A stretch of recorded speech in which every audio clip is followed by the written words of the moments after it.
बहुत जागरूक हैं और सबसे बड़ी बात है कि आज की आवश्यकता हो गई है कि हम अपने समाज को संगठित करें। और संगठित करने की आवश्यकता इसलिए है, वैश्य वर्ग तो शुरू से आप जान रहे हैं, भामा शाह जी का उदाहरण है। भामा शाह जी ने राणा प्रताप के चरणों में, जब राणा प्रताप जंगलों में गए और आर्थिक रूप से वो हो गए, सेना नहीं खड़ी कर पाए, तो भामा शाह ने अपने पूरी जीवन की कमाई चुपके से जाके उनके चरणों में चढ़ा दिया। तो व्यापारी समाज का ये उदाहरण, उन्होंने फिर कोई नाम उनको प्रशंसा के लिए, जब राणा प्रताप युद्ध जीते चित्तौड़ का, फिर उनको बुलाने के लिए सम्मान दिया जाए, वो फिर गायब हो गए। उनको बताते हैं लोग कि उन्होंने अपना शरीर त्याग दिया कि हमको सम्मान नहीं चाहिए, देश का पैसा था, देश के हित के लिए हमने उनके चरणों में अर्पित किया। तो इस प्रकार का वैश्य समाज का इतिहास है, हम सभी जानते हैं। वैश्य समाज ने समाज के हर क्षेत्र में, जब भी समाज पर आफत आई है, वैश्य समाज ने खुल करके दान दिया है। आज भी वैश्य समाज के द्वारा ही जगह जगह बिरला के द्वारा मंदिर जो भी बनवाए गए हैं, जो भी धर्मशाला, सब वैश्य समाज करता है, क्योंकि वो आर्थिक क्षेत्र का एक आधार है। जैसे शरीर के 4 अंग होते हैं, सर कहा जाए, बाहु कहा जाए, पेट कहा जाए, तो लोग उदाहरण देते हैं। तो वैसे पेट है, तो पेट में जब अनाज रहेगा तभी हाथ काम करेगा, दिमाग काम करेगा, पैर काम करेगा। तो इसलिए वैश्य समाज की बहुत महत्ता है। लेकिन इधर के वातावरण में जब हम लोगों ने देखा, वैश्य समाज कभी से राजनीति में नहीं जाना चाहता था, न कभी कहता, लेकिन इंस्पेक्टर राज आने के बाद और आज की आवश्यकता में देखा गया, इतना उत्पीड़न वैश्य समाज का होने लगा और उसका कोई माई बाप नहीं, राजनीति में कोई माई बाप नहीं। वही नेता, और नेता का आज का जो परिभाषा है, बिना पैसा दिए कोई काम नहीं करता, ये आप लोग जानते हैं। तो सबसे अधिक प्रभावित वैश्य समाज है। तो आज वैश्य में जागरूकता लाने के लिए ऐसे ऐसे महापुरुष में 2-4 समाजसेवी लोग खड़े हो जाएं, तो वैश्य की ताकत उस दिखाई दे समाज को, उनको प्रतिनिधित्व मिले। क्योंकि जब राजनीति में जाएंगे तभी अपने लोगों का उत्पीड़न रुक सकता है, दूसरे के कहने पर उत्पीड़न नहीं रुक सकता। दूसरा कहेगा हाँ हाँ हम बोल देते हैं, मान लीजिए हमारे का विधायक कोई भी हो, वैश्य का नहीं है, तो वो यही कहेगा ना कि हाँ। वैश्य समाज को कहा जाता है कि बनियों की पार्टी, भाजपा को, जनसंघ को कहा जाता था बनियों की पार्टी, आज भी कही जाती है, क्योंकि बनिया प्रधानमंत्री है, बनिया गृहमंत्री है, तो उसके नाते से कहा तो जाता है। लेकिन आज भी हम अनुभव करते हैं, मैं तो उस राजनीति के क्षेत्र में हूँ, मैं अनुभव करता हूँ कि अगर सबसे अधिक कोई पिछड़ा, सबसे अधिक कोई पीड़ित है तो वैश्य समाज है। हर आदमी शोषण करता है, नेता हो, चाहे प्रशासन हो, चाहे पुलिस हो, हर आदमी शोषण करता है। तो जागरूकता लानी जरूरी है। हम मेहनत करके पैसा कमाते हैं, हम ठेकेदारी से पैसा नहीं कमाते हैं। ये दुकान करते हैं तो दुकान पर 18 घंटे मेहनत करते हैं और माल ले आते हैं, और उस पर जो मुनाफा होता है वो ना कमाई है। तो इस व्यापारी वर्ग माल ले आता है, तभी लोग उसका जो है दुरुपयोग करते हैं, आकर के जो है वो उत्पीड़न करते हैं। कोई भी सामान उठा ले जाता है, वो लड़ने नहीं जा सकता कि उस पर समय नहीं है। तो इस सब को देखते हुए आज वैश्य समाज भी आज जागरूक हो रहा है कि हमारा पैसा और नेता को देते हैं, वो करता है, लेकिन हमारे काम नहीं आता है। तो अपने बीच से अब हमारे बच्चे भी IAS बनने लगे हैं, IPS बनने लगे हैं, और उस क्षेत्र में जाना चाहिए। राजनीतिक क्षेत्र में जाना अति आवश्यकता है, और इस नाते से समाज में जागरूकता होनी चाहिए। समाज में यूनिटी नहीं होगी तो आप जान ही रहे हैं, शक्ति पर ही राजनीति निर्भर करती है। आपके पास यूनिटी नहीं है तो कहेंगे अरे ये तो यूनाइट नहीं है। अगर हमारे पास वोट बैंक रहेगा, हम देश के हित में बात नहीं कर रहे हैं। वोट बैंक का मतलब ये नहीं है कि हम देश विरुद्ध कोई बात कर रहे हैं, हम तो सबसे अधिक देशभक्त हैं, देश आज के लिए चिंतित करने वाले लोग। इधर 3 साल से संतोष भैया ने ये जो कार्यक्रम शुरू किया, आपकी बात 3रा साल है।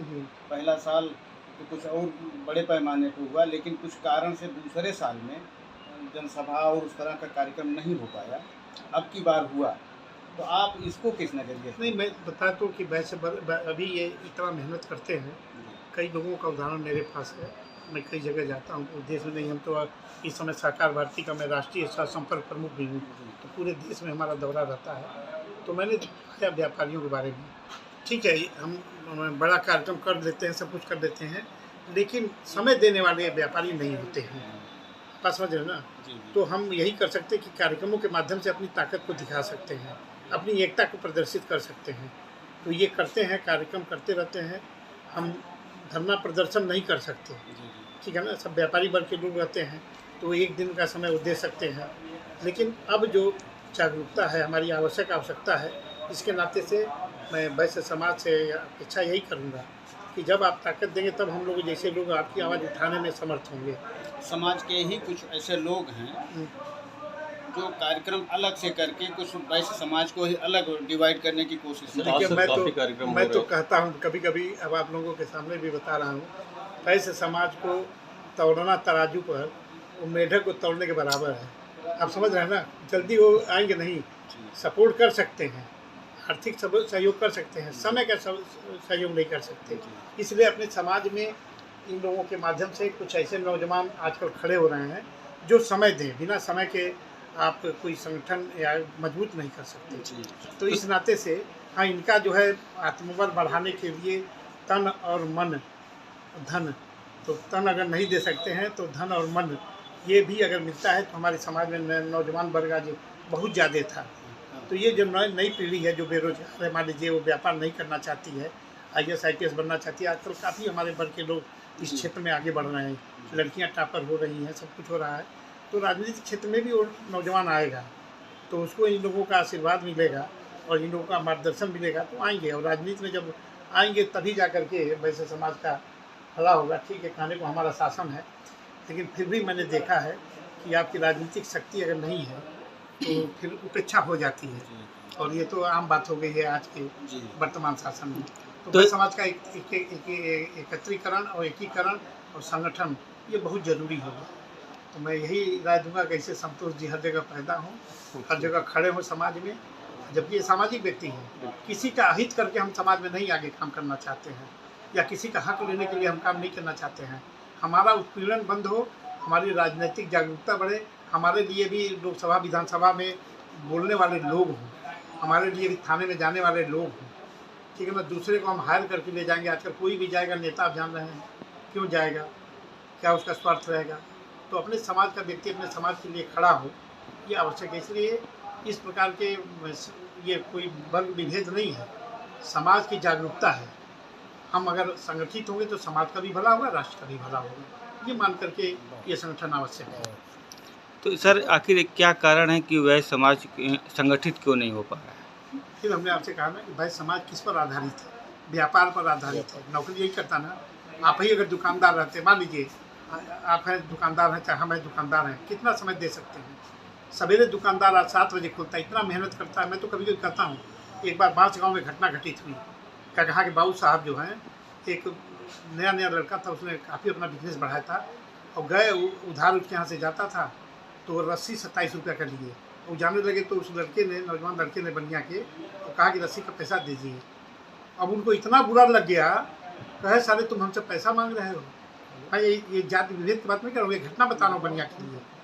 और वो इतना बुरा उनको लगा, उन सबके पहले का भी पैसा उधार था वो। और वो गए घर से और राइफल लेकर के आए और उसको मारे। उसके माँ बाप को 4 हत्या किया उन्होंने। क्या दोष है बताइए आप। कोई वहाँ खड़ा होने वाला नहीं है। अभी दूसरे वर्ग का कोई व्यक्ति मरा होता ना, एक आदमी मरा होता, आज तो जरा सा भी कोई एक वर्ग का हो जाए, मान लीजिए किसी भी वर्ग का, तो पता चला कि धरना प्रदर्शन, सड़क जाम और क्या क्या हो जाता है। और वैश्य वर्ग का व्यक्ति मरता है, कोई 10 लोग खड़े होने वाले नहीं मिलते हैं। क्यों?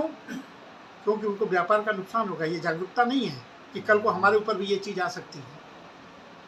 इसलिए एकता जरूरी है, हमारे संरक्षण के लिए जरूरी है, हमारे उत्पीड़न को रोकने के लिए जरूरी है। आज सब लोग अरे बनिया है, ऐसे कहते हैं। तो जो सर ये मेढक वाले जो संस्कृत का है, उसको आज का युवा कैसे चेंज करेगा? चेंज करेंगे, नौजवान चेंज करेगा। देखिए, आवश्यकता आविष्कार की जननी होती है, आप लोग जानते हैं। आज उसको भी समझ में आ रहा है कि हमारे पिताजी बहुत कमा के रखे हैं और यहाँ लोग आते हैं और ये दीजिए वो दीजिए करते हैं, बंदूक लगा के ले जाते हैं। और राजनीतिक पार्टी वाले आते कहते हैं अरे सेठ जी आपकी तो बड़ी कमाई है, इतने चंदा दीजिए, समझ रहे हैं ना। तो ले जाते हैं, हम ही से पैसा ले जाते हैं, हम ही को, और हमारे लिए संरक्षण नहीं करते हैं। इसलिए नौजवान समझने लगा है। आज हमारे पास शिक्षा का क्षेत्र बढ़ा है ना। अरे बनिया का लड़का पढ़ता नहीं था, लड़कियाँ पढ़ती नहीं थी। आज बनिया का लड़का पढ़ रहा है, IAS हो रहा है, IPS हो रहा है, PCS हो रहा है, हर क्षेत्र में जा रहा है। आपको मैं दिखा दूँ, बहुत उदाहरण है कि अब वो पढ़ने लगा है। पहले क्या होता था, माँ बाप कहते थे अरे बेटा क्या करोगे पढ़ करके, दुनिया कौन दिखेगा। तो उसको पढ़ाई उसको छोड़वा करके दुकान कौन देखेगा। अब उनको भी चेतना आई है कि दुकान हम करते हैं और सारा यहाँ से चला जाता है, लड़का हमारा कुछ बन जाएगा तो हमारी दुकान पर उत्पीड़न नहीं होगा। ये चीज़ें हैं, ये सामान्य बातें हैं। ये समाज में हम वर्ग विभेद नहीं कर रहे हैं, हम अपनी ताकत बढ़ा रहे हैं इसलिए कि हमारा समाज संरक्षित हो, हमारा वैश्य वर्ग संरक्षित हो।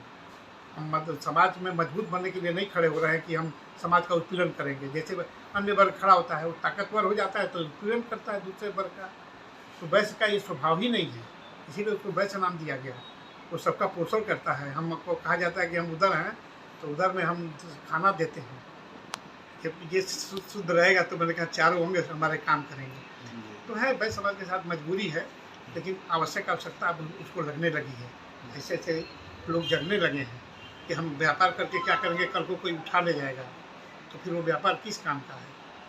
तो राजनीतिक चेतना, राजनीतिक जागरूकता और प्रशासनिक जागरूकता चाहिए, उसमें हमको जाना चाहिए, राजनीति में जाना चाहिए। आज राजनीति की भाषा ही प्रशासन समझता है।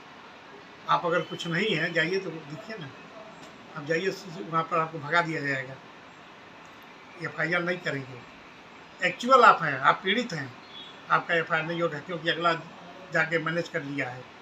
आप लोग पत्रकार हो, आप तो जानते हो कितना ये जो निचले स्तर का जो चीज़ है ना, ये कहाँ हो रहा है। आज भी उसमें बहुत कमी है। कमी नहीं है, बहुत कमी है। योगी जी ने ऊपर बहुत अच्छा किया, योगी जी से तो मेरा बहुत गहरा संबंध है, लेकिन नीचे का जो शासन है, नीचे का है, वो बिल्कुल, क्योंकि वो काम करने वाले वही हैं, बदले गए नहीं, उसी परिवेश में काम करने के आदी हैं। तो ऊपर का जो है प्रशासन अगर ठीक भी थोड़ा बहुत हो जाए तो नीचे तो हम नहीं ठीक कर सकते। कचहरी है, ऑफिस है, कोई भी देख लीजिए।